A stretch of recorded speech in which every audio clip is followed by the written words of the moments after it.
We already had the initial dev diary from Onmak Mahal about the Warden update, but now the second post has been updated with some more detail, and in this video we're going to go through these changes.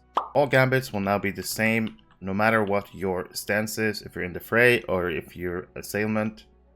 Currently, for example, we have Range Resounding Challenge, giving one of the strongest dots in the game.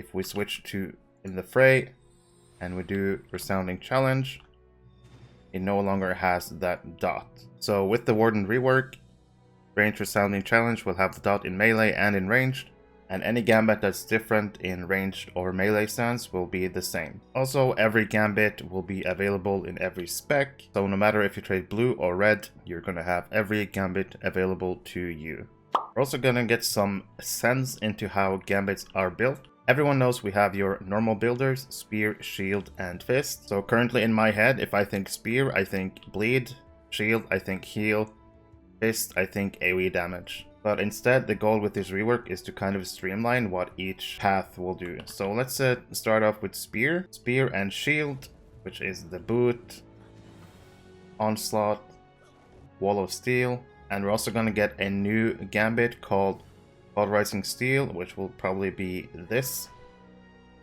All of these will be single target burst damage to your target. So 1-2 is your single target damage burst line. If we do 1-3, 1-3 will also be burst, but it will be AoE. The 1-3-1 combination strike is AoE, and we can continue till we get to Boar's Rush. And we're getting also an additional one here. The 5-length gambit is going to be called Unseen Strikes. So 1-2 line is single target burst, while the 1-3 line will be AoE damage burst. Moving on to Shield as the first builder, to 2-1. The 2-1 line will mainly be a self-healing line. So 2-1, 2-1-2, 2-1-2-1, and so on, will be healing yourself. We then go to the 2-3 line. 2-3 is going to be pretty much only self-buffing, putting buffs on yourself. All of these, Impressive Flourish, Maddening Strike, Dance of War, these skills are going to be buffing yourself with different kind of stats. The only exception will be Conviction, which will still be a hot. So the 2-3 line will be a focus on personal self-defensive buffs, while the 2-1 is self-healing. Moving on to the Fist as the first builder. Fist Spear, so 3-1.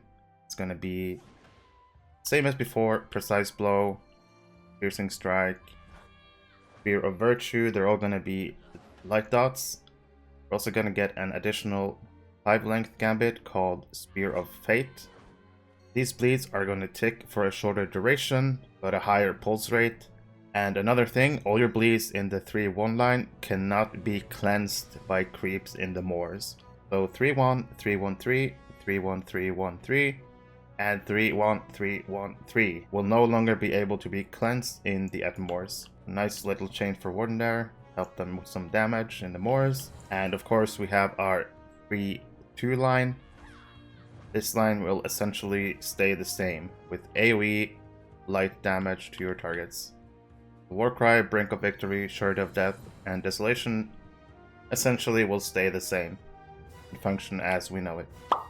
We also have some information about the tanking cooldowns. The first one we're going to take a look at is Restorative Shield Work. This is one of the Warden's clicky cooldowns.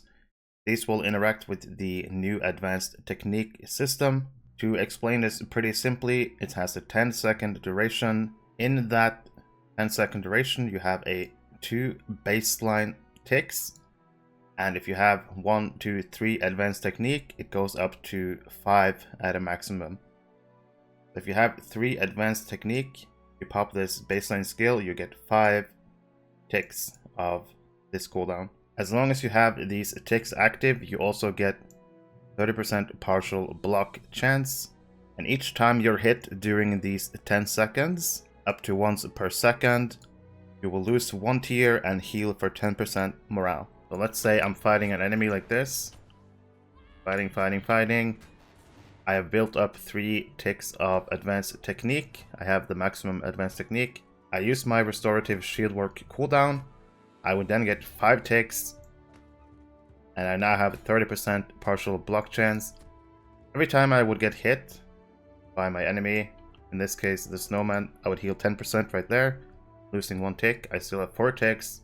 Obviously, normal mobs will hit you way more often than this guy does, the snowman. But I think people get the idea. It's kind of like a catch-a-breath for the Guardian / Thrill of Danger for the Guardian. So to simplify the thinking of this cooldown, you can pretty much think of it as a 50% morale heal whenever you need it. Of course, if you don't have advanced technique, it'll only be a 20% morale heal. But with max advanced techniques, you will then have 50% morale heal. The other cooldown that we're going to take a look at is called Desperate Combat. This is a new cooldown for Warden. This also ties in with the advanced technique, and to put it simple, you already have 1 tick as a baseline, the skill, and let's say you have 3 advanced technique. That would give you 4 uses of this skill, Desperate Combat. So maximum 4. And the way this skill works, it will kind of count which builder you use last, and then have 3 different outputs. So you have your builders 1, 2, 3, and depending on which one you use, you will get a different effect on this skill. If you use the Quick Thrust Spear Builder as your last builder before using this cooldown, you will then get 4 uses of strong AoE frontal damage, which applies a short debuff, increasing your target's incoming damage. If Shield Bash is your last builder before using this cooldown, these 4 uses would instead deal weak AoE frontal damage and heal you for each target hit. And if Warden's Taunt, the Fist, is your last builder used before this cooldown, these 4 uses would then be moderate AoE damage, which applies a Force Taunt, but not a threat copy, to each target hit. So basically, let's say I have 3 ticks of advanced technique already. I use my Quick Thrust, and I pop the cooldown, Desperate Combat. I would then get 4 uses of Desperate Combat, and since I use Spear, it's going to be 4 uses of AoE frontal damage, also giving incoming damage to all those targets. And if I instead use Shield Bash as my last one and then use Desperate Combat, all those 4 attacks that I use would then heal myself for an amount, depending on how many enemies I hit. And if I use Warden's Taunt, the Fist, as my last one, I use Desperate Combat, I get 4 AoE attacks, which also act like Force Taunts. So it's pretty nice if you want to pull some ads, it can be pretty useful. We do the Fist, you get 4 Force Taunts pretty much, but they're not threat copies, keep that in mind. So basically, Spear Builder will give you frontal AoE damage times 4 with incoming damage on the mob.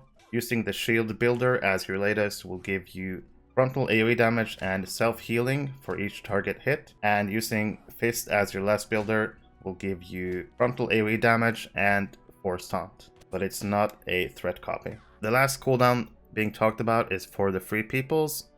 This is already in the game. But currently how it works, when you use this cooldown, you have to spam your builders to improve the buff of this cooldown. This will change. This cooldown will have a set effect for when you want to use it, and if you have more advanced technique, it'll improve the strength of this cooldown. Your personal damage reduction will be stronger than the group effect, and of course, like I said, depending on the number of advanced technique, it will be even stronger than the base effect. A few changes to yellow line traits. We know yellow line is going away as a main trait, but we got some news about some changes in this line. Lasting mark will be split in 2, splitting up the marked and diminished into 2, and these skills will no longer be applied by using the javelins like this. Instead, they will be applied through gambits. So, marked target is going to be applied through the 1-2 line. So, you have your boot. That's the fastest way to apply marked target with the rework. That would give marked target to the snowman. Diminished target will then go on to the 3-1 line. So Precise Blow would put diminished target on the mob. This will also, of course, work with any higher up gambit in the same line. So 3-1, 3-1, etc. Will also give diminished, as will the boot, onslaught, Full of Steel, and the new Cauterizing Steel that's going to be added to the game. So Lasting Mark being split up into 2 traits, and more points into those traits will increase the duration and let you apply the debuffs through gambits. So you have your 1-2 line for marked, you have your 3-1 line for diminished. The only other way will be Javelin of Deadly Force. Any enemy hit with Javelin of Deadly Force will also get marked and diminished. Another change is Battering Strikes, which currently is earned through using the ranged 3-1 line. Will now be moved on to any stance, and then the 1-3 line will apply the crit defense debuff. So Offensive Strike, Combination Strike, and so on. Another trait that will see a change, Suppression, is currently an outgoing damage debuff you can use in ranged Offensive Strike Gambit line. So currently how you apply this is through going range stance and then the 1-3 line. And like I just said, the 1-3 line is going to be the crit defense line, and instead the suppression is being moved to the 3-2 line. So Warcry, Brink of Victory, Desolation, and Surety of Death. These gambits will now be dealing out the suppression debuff. And the last skill we can talk about is Ambush.